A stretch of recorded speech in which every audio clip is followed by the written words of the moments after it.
Hey everybody, thanks for tuning in to Crazy Tech Lab. We've got another Computex 2024 booth tour today. We went and saw EK, the water block people, last week at Computex, and they have some absolutely amazing stuff on show, and a lot of it will be available very, very soon as well. So a huge thanks to EK for the full booth tour.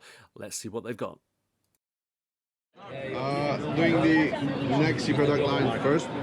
Yep. So that's the new product line which we are trying to close the gap between custom loop and AIOs. That's big because with custom loop you can still scale your cooling. You can have one radiator, two GPU cooling, but with an AIO, what you buy at the first spot, that's it. You have no other options of expanding. So with this, we are aiming at SIs, so people who build 10, 20, 100 PCs a week. We are aiming at SIs primarily. Okay. And the Nexe product line should be 50% cheaper than the content line. Okay. Yeah. So the point is that we remove all of the threads because threads take time. Yeah. Also, we have we will be selling stuff in bulk for now. We actually did an interesting project where we had to build 25 custom liquid cooled PCs in 4-6 days, and we found out that 20% of the time goes on to unboxing. Yeah. Just ripping stuff out of the box. Yeah. So we are removing all of the threads and doing push-in style fittings. This looks a bit abused because it was abused for 3 days now. Yeah. Millions of But times. the idea is you probably only do it once. Yeah, So, you can still disconnect it. Yeah. So if you want to expand it, but ideally no one will do this more than 5 times. Okay. So it is not a QDC because a QDC stops leakage when you disconnect it. This is just a push-in type. Just push-in type. Yeah. Fitting. So the SI can assemble it in seconds, and it can still rotate. So that you can have it in the right way you want, and with the tool you just this is our GPU block. GPU block actually consists of jam it in between. Okay, that's good. the backplate, And that's it. okay. So if you want to disconnect it, you can do it. We will prefabricate the cube, and we will also give SIs a list of suggested cubes. Yeah. So for that case, you need that and that and that tube. The tubes are made and sold in the way that you would sell USB cables, so 100 mil, 150, 200 angled, straight, and like a simple and logical way of... So these are kind of an evolution of the original quick disconnects that we were using probably a decade, 15 years ago. I wouldn't say it's an evolution. It is just a push style fitting. We will also have this female to male G1 quarter, so that if you want to add any custom products into that product line, that you can still do. That one. So that's so standard G1 quarter on there, and you can actually make your loop the push fit. And this is standard G1 quarter female, so that you can attach a tube with the fitting and then put it here or put it here. Oh right. Okay. Let's say we report. So any plans? They're different sizes of tubings, or is the tubing will be one size, but we can custom sleeve in different colors. Yeah. Okay. That's kind of it. One more step for the SI is to have the cooling core, which actively cools the VRAM and the CPU. This cooling core fits every 4080 and 4090 on the market. Okay. So it's one cooling core that the SI has to buy. Let's imagine he buys 100 pieces of these, has it on stock. Next day he goes on to the online market and sees that he can buy 40 of the tough cards, and he buys orthotough heatsink. Okay. So that he doesn't have to bother stocking specific GPU blocks for every GPU. Yeah. This actually kind of outperforms Quantum. Okay. Yeah, because you are taking care of the main heat load with one active cooling, and the VRM itself is getting the huge heatsink. Yeah. So basically, with this, that fits the PCB. Yeah. All PCBs, so Yeah. just one block. Yeah. And then this, you get that's specific to your card for the all the memory and other components. No. Okay. Memory's on there as well. Okay. VRM, Oh, VRM's and on the maybe power stages is done. Right. Okay. Done by the heatsink. Okay, so can you buy that? Can you buy that separately? So, for example, you buy that, and then if you swap cards, you can get a different one. I think that we will start off selling as bundles. Yeah. But down the line, the whole idea is to make it SI friendly so that they can stock one thing, have it on stock, and then order the specific heatsink which is needed for their given project. Yeah, sure. Also, Okay. with the radiators, we are planning to. I mean, we will for sure include the radiators with the radiator. Okay. So that they don't waste time on installing fans because you have to screw 4 screws. Yeah, sure. And even if they need to flip a fan for pull. Oh wow. Okay. So you just flip it and push it Yeah. down. Nice. So it's really a time saver for SIs. This is the combo. This has a D5, but it's compatible with every DDC or D5 shaped lamp. Yeah. We will probably do a lower tier version of the D5, which we call the DTX. Okay. It's going to be similar than the Alpha Cool VPP. Yeah. And a shaft bearing pump. So this is like combined pump reservoir. Yes. That's interesting design. And it has 2 pre-installed QDCs. Okay.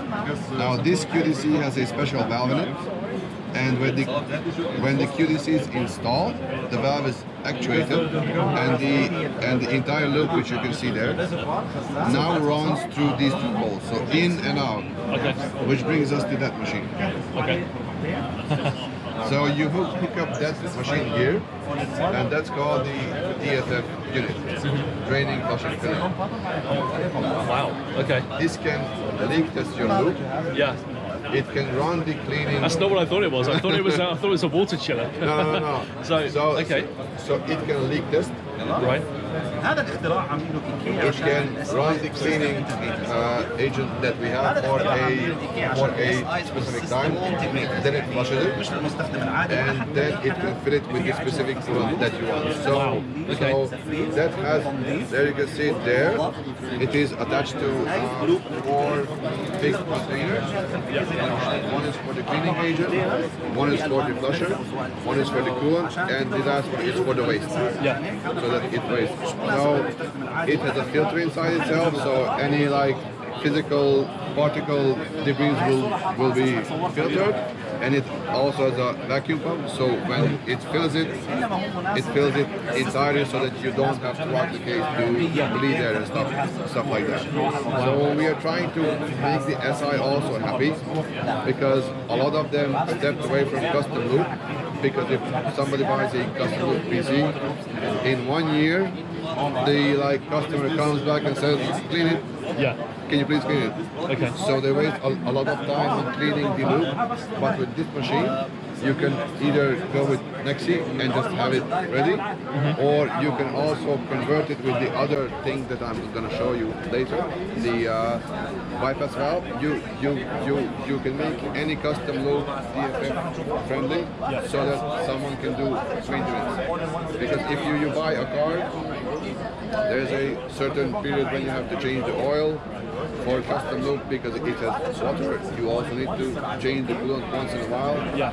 So this will bring an additional revenue stream for the SI as well, so that they can service the PC. The end customer will be happy because they don't have to do it themselves.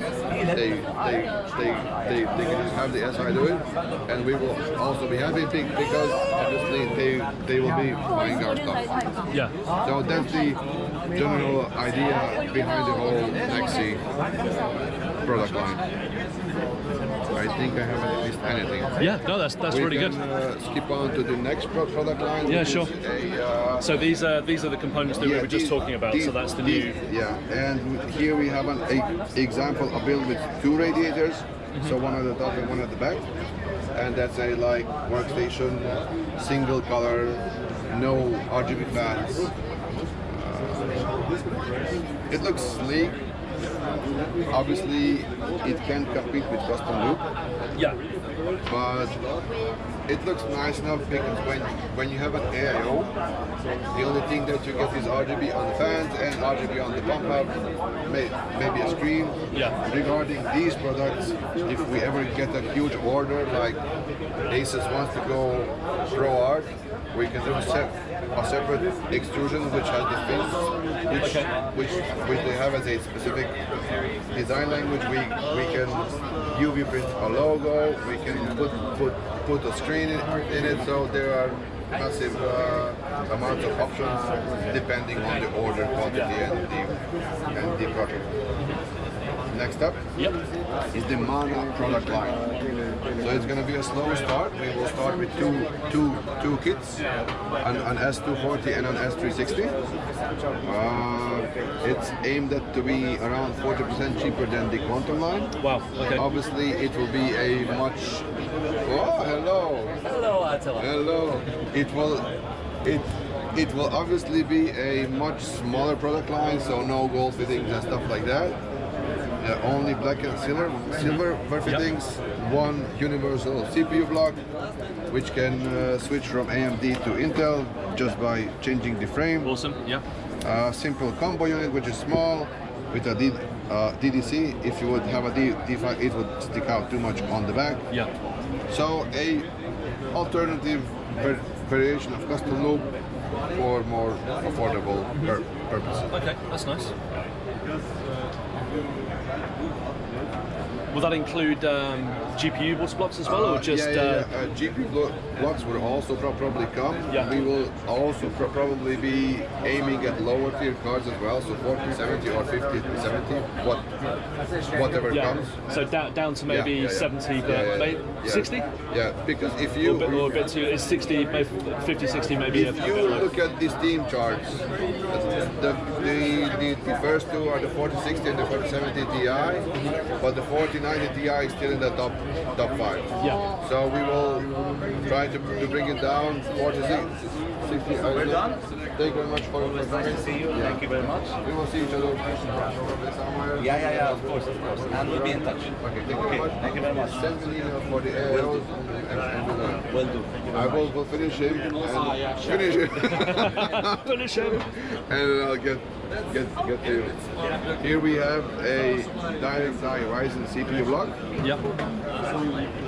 We have one here as well, so that you can see that it's quite greasy right now. Yep. And next to it we have the Quantum Velocity 2 Core Edition Direct Die Intel waterblocks. This what is actually launching today. This is the second generation direct die block that we have. And what we are fixing is that the first generation relied on the cold plate making contact with the frame. We had some complaints about the block not performing, but these days we have heard that the other block on the market is also not performing as it should. So people obviously know that doing direct die is not easy, but with this approach to have the interference done by the standoffs. So the standoffs are the ones who don't let the block come closer to the CPU.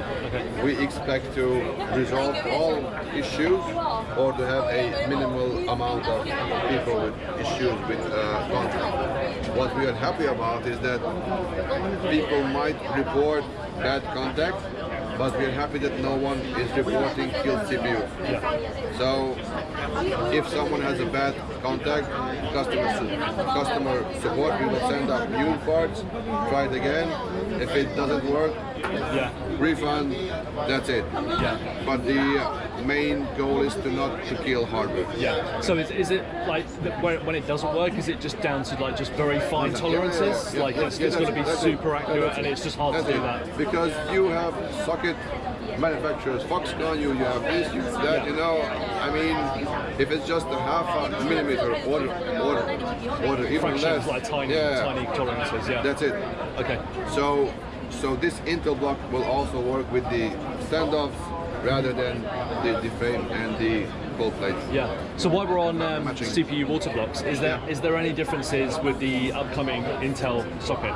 So are there any differences in the Z height, or is LGA 1700 going to be compatible with the new Intel socket? The as far as you know? mounting is the same. Yeah. So physically the coolers will be compatible. Yeah. Okay. That's it. Yeah. Oh, it also has the loophole distro page. You have probably seen the loophole distro page. Oh yeah. Yeah. Yeah. Here you have it in action.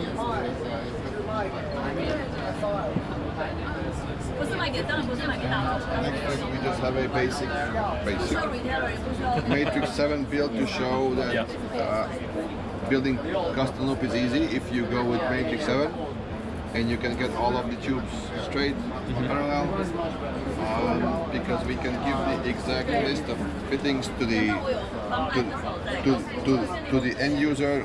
We also have assembly videos so that you really see which fitting goes where, and we will tell you the exact amount of fittings you need, that you can build the loop on a weekend without saying, because if you want to build something like that, you know, you start building and you say, okay, I need extra fittings here, extra fittings there. I will use this build here also to talk about this little thing. Let me just give it a wipe, nice and clean. This is the bypass valve. Okay. So imagine having it installed here. We can use a male fitting just to screw it down there. So if the line is like that, the coolant is flowing through it. Yeah. So when you put it like that, now you have a flow which goes like that and like that. Right. Okay. So you open the plug, blow in air, all of the coolant goes through the entire loop, and it goes out through the drain port. Yeah.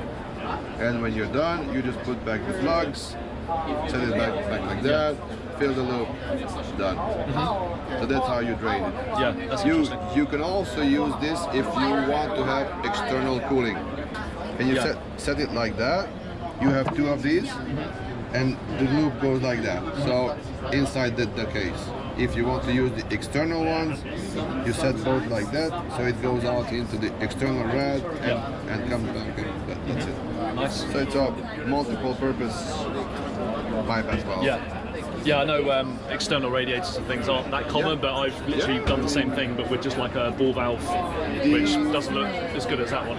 The main purpose is for draining, so that you can have a Of course, yeah. spot interruption in the loop that you can drain the coolant. Yeah. Awesome. Okay. In no case BTF version. In no case we have showcased at CS, but the initial case was made for a vertical GPU setup. Yep. Obviously with BTF the power slot is on the PCB, so you can have it vertically.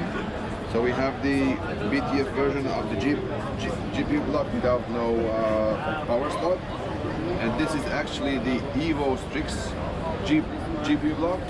So you can notice that the terminal is much shorter. The bed is now on the back plate, and if you look from the bottom, you will see the internal O-rings, which doesn't allow the coolant to flow in between the top and the copper part.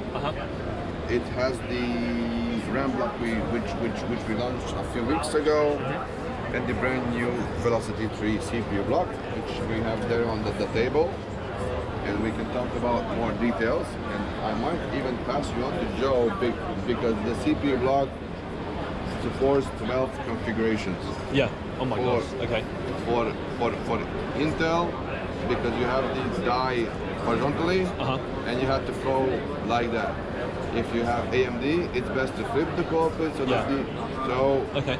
And also if someone wants to flip the ports, if you would flip the entire block, then you would have it goofy, low performance, and blah blah blah blah. So okay. So I think really smart block to compete both in performance with and price on the market. Yeah.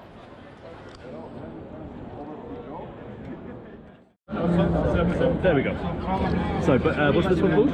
This is the Velocity 3. Okay. It will probably be named Velocity 3 Small or Micro or another suffix because we will still have the bigger versions as well that cover the full socket, but this will be a universal offering. Yeah. So as an entry point to Quantum, and you'll be able to configure it for any port combination for any socket with all the same parts. So it's not like back here where you used to swap the internals out when you changed from 2011 to 1155. But it can be built up in any way, so the cold plate holes are symmetrical. Yeah. If it's for Intel, it should be built up like this, where the fins are horizontal. Yep. And the inlet can be either at the bottom, at the top, at the left, or right, anything. And you spin the insert to correspond to that.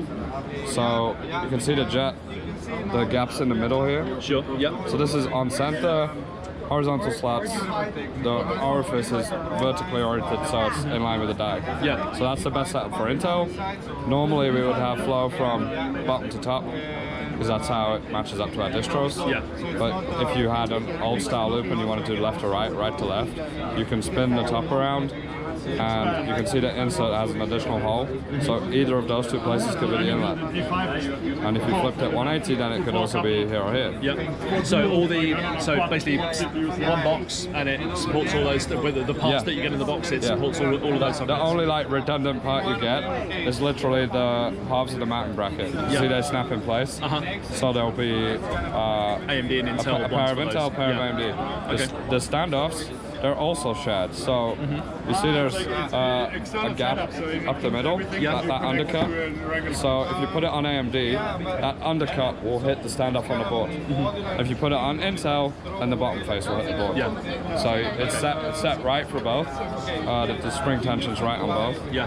And then if you wanted to rebuild this for AM5, you rotate the cold plate so the fins are vertical. Rotate the insert so the orifice is horizontal. And then you flip the jet over, and the jet will go from being on center line to offset with the chiplets. Yeah. So when it comes to securing it, can you do it pretty much finger, or is it recommended to use the? Because I see it's the hex in there, isn't it? So you can do it with finger, and the hex is in there just if like the motherboard heat shrink really obstructs it. Okay. You can still just get in tighten it to the end. Okay. They have hard stuff that's set correctly for both platforms. Oh, okay. You know, also the force is right on both. So you can't over tighten or under tighten. Yeah. Okay. Yeah.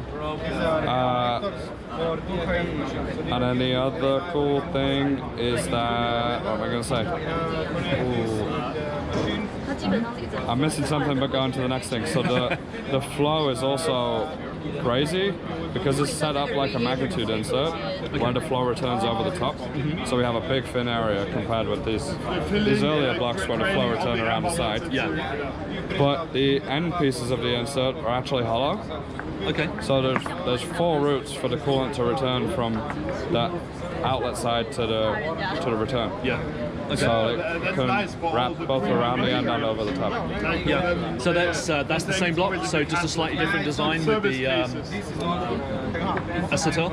Yeah. So these are there will be 4 finishes. Okay. So we've got 3 full white. Yeah. Which is white acetal and the white acetal ring. Sure. And lights inside the whole thing illuminates. Then there will be nickel acetal, which will be black with white and RGB. We will probably have acetal and copper and do black. So it's all black and RGB. Sure. Yeah. And Nexe plexus. Awesome. And the only extra part that you get in the box, like I said, you'll have the Intel backplate and the AMD graphics. Everything else is the same for all. Yeah. We're able to beat the performance of velocity to for Intel by 2 degrees, and velocity to AMD by 4 degrees. Wow. At the same time, with the same parts. That's awesome. So, because we're sharing all the parts across both, we should also bring the price down. Yeah. So, we'll probably be around 110, 120. Yeah. I mean, I do love the their magnitudes, right? Not magnitudes, they're quantum. Edge. Okay. Yeah. So they're. Yeah, I do like those, but it's just the back plate that having to go in from the back of the motherboard for me, because I swap stuff out regularly. Yeah. It's just a bit of a pain. So they look great, but I much prefer like the styler block for me anyway. But yeah, I guess most enthusiasts will probably go with those ones. So yeah. That was it. It's really been about building a competitive product that's simple, that get back to the nostalgic roots of EK. So yeah, I think it'll do a great job. Yeah, I think so. Is this one available yet? It's not available on site yet. We showed it for the first time at CES. I was going to say, I thought I'd seen it before somewhere. It's the Quantum Surface Kinetics, because it combines a radiator and a pump reservoir. Yeah. So there's an 18-watt DDC inside, plexi reservoir. It has an LED strip on the top too. Yeah. And on the back side there's an aluminium heat sink for the pump. Okay. Big plate. So. Oh, nice. Okay. You could totally like hide this and sleeper it and put 3 fans on, you know, and have 1 fan just cooling the pump. Yeah. And just disappear it into a case. Yeah. Or you could show it off and have like RGB facing inwards. Yeah. And That's just nice if you've got space for a 360 radiator but nothing else. So maybe something where you don't want to have like a separate reservoir or something. It's I like that. It's a nice idea. Yeah. When the fitment's tight, you don't want to impede the airflow by just screwing things onto the radiator. Yeah, exactly. I know you lose like a fan section for cooling, but sometimes you only needed 240. You can maybe put another radiator in the spot where you would have a separate reservoir. So yeah. And if you'd had like a 360 rad and you tried to put a 360 FLT on it, you'd use a huge amount of depth. Exactly. Yeah. No, I like that. It's good. Is it pretty easy to fill as well? So obviously it's a fairly compact. So you get 3 reservoir. ports, one of which you'll have to configure as the return. Okay. But the remainder of you can use as the fill. Yeah. But I think with like attaching extra tube to it, attaching whatever, it's really quite straightforward. It has a relatively big volume of coolant. Yeah. And it's set so that it can run on either side and any way apart from face down. Okay, right. So it should be able to run this way, should be able to run this way. You still have the bleed port on there that you could use to fill it as well. So you can fill it backwards with that if you wanted to run it upside down. Yeah. So you can do almost anything with it. Yeah. Just got to keep your eye on the fact that it's actually full. Yeah. So in terms of sizes, is it just 360 that you're doing now, with this one? Yeah. Okay. Because if we cut it down to 240, then it's not much radiator left. Yeah. Yeah. So in terms of availability, so you showed it off at CES. We're at Computex. Any idea on a timeline for availability? We were expecting it to be available now, and honestly, a few more tweaks needed. A few more tweaks needed. It's quite a challenging product because it's sourced in so many places because it's a combination of products. Yeah, sure. It's unconventional to have this kind of combination of machine plexi and braced radiator. Yeah, sure. Okay. So maybe later this year, or should be later 2024. We have massive interest in it at CES. Again now. So we know so we want to have it. Yeah. So with these new jobbies, is it just the aesthetic, the design that's the main difference here? So it's a Velocity 2. Yeah. Internally, it's mostly the same as 100% the previous Velocity 2 internally. Yeah. Okay. It's like we had the Strike refresh for the Velocity 1. Yeah. This is the refresh for Velocity 2. Yeah, sure. They launched at CES actually. But then we only took the Intel version now. And I guess last thing is just the AIO over here, if you'd like to talk about that. So this is an AIO you've seen here with LGA 4677 mounting plate. Can also be equipped for AMD SP3, SP5. Yeah. So mainly sort of high-end workstation. High-end workstation stuff. Yeah. It's a huge Skype cop. Yeah, under there. That's big. Yeah. It's significantly massive.